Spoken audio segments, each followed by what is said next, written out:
So hello guys, welcome to my channel.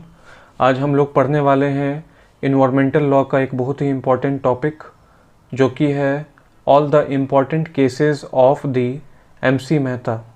ठीक है, आप लोगों ने एमसी मेहता का नाम सुना होगा। सबसे ज़्यादा केसेस इन्वायरमेंटल लॉ के लिए इम्पॉर्टेंट उन्हीं का होता है। So let's start the video.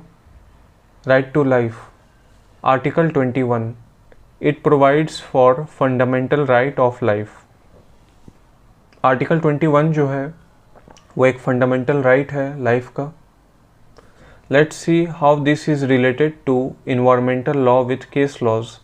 अब हम लोग देखेंगे कि आर्टिकल 21 जो है वो कैसे इम्पॉर्टेंट है इन्वायरमेंटल लॉ से with case laws.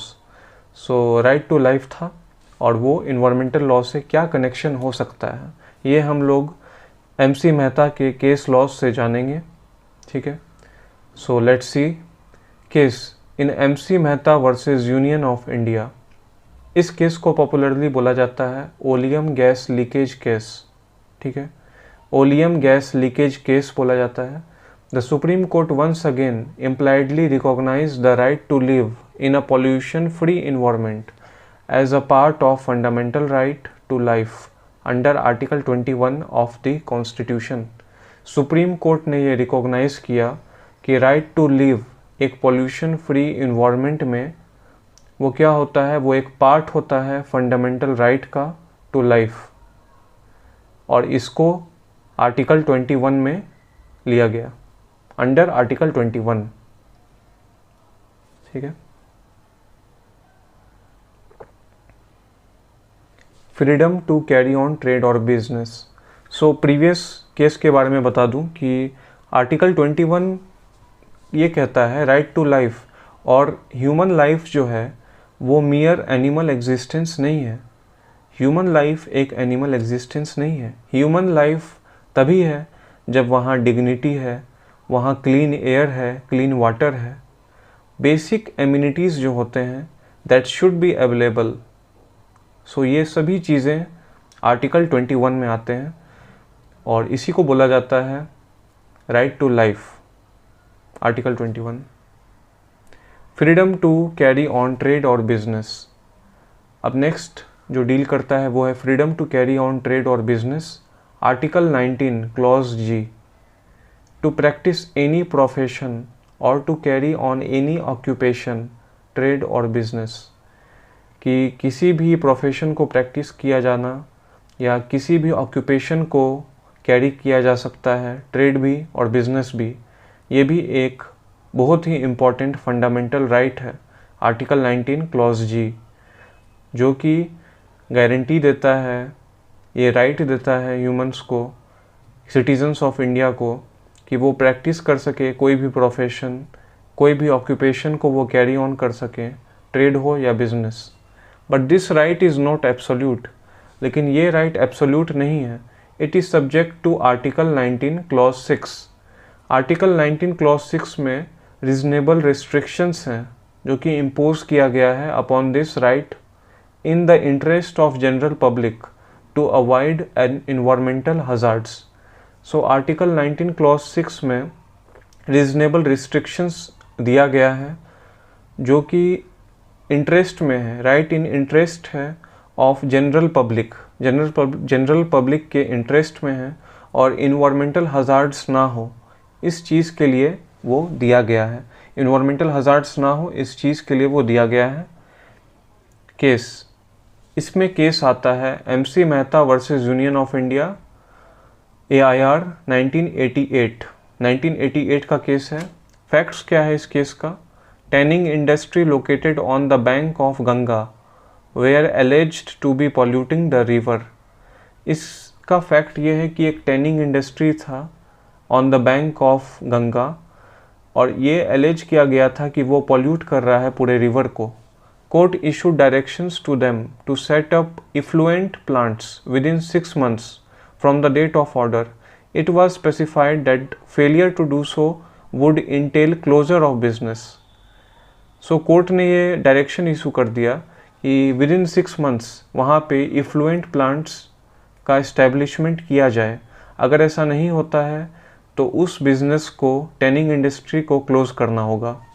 As the tanning industries fail to establish primary treatment plant, court ordered while directing tanneries to be stopped from working which have failed to take necessary steps.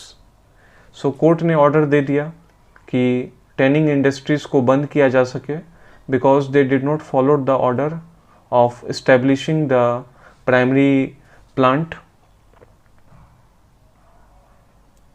ठीक है। The court stated that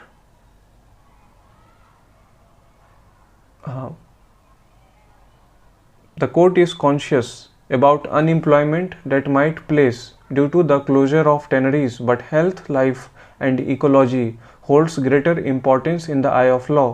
So tanneries industries ये one of the वो दिया होगा reasons कि अगर close किया गया तो employment बहुत ही लोगों का चला जाएगा, local employment। लेकिन कोर्ट ने बोला कि employment is not bigger than the health, life and ecology, वो होल्ड करता है greater importance in the I of law. Writ jurisdiction and prevention of environmental pollution. The writ jurisdiction is conferred on the Supreme court under article 32 and on all high courts under article 226 of the constitution. So writ jurisdiction जो है supreme court के पास under article 32 है and high court के पास under article 226 है।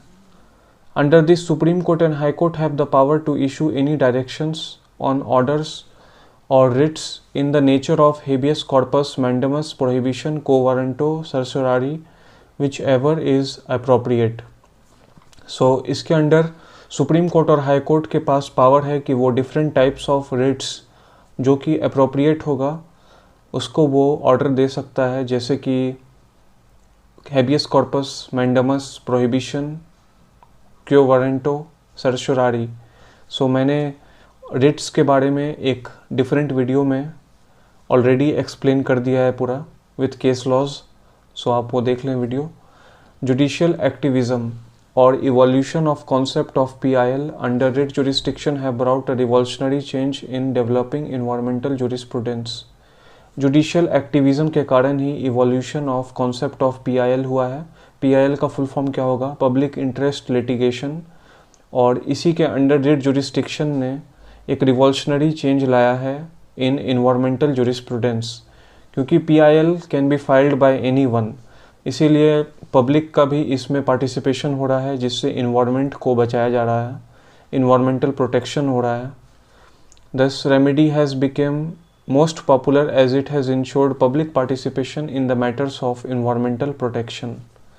MC Mehta versus Union of India 1991. Taking action under the impact of judicial activism, court appointed special panel to assess the availability of technology for controlling vehicular pollution. So on the impact of judicial activism, court appoint किया है एक special panel जिससे देखा जा रहा है availability of technology, जिससे vehicle का पॉल्यूशन कम हो, उसको चेक किया जा सके। सो दैट्स इट फॉर टुडे। आज हम लोगों ने कौन कौन सा केस डिस्कस किया? एक MC Mehta versus Union of India 1991, उसके बाद एक केस था MC Mehta versus Union of India 1988 का केस, और पहला केस जो बताया था MC Mehta versus Union of India, ये ओलियम गैस लीकेज केस है, oleum gas leakage case. So that's it for today. I hope you guys like the video on MC Mehta versus Union of India, all the case laws on dealing with environmental pollution. So I hope you guys like the video. Do like, share and subscribe my channel. Thank you.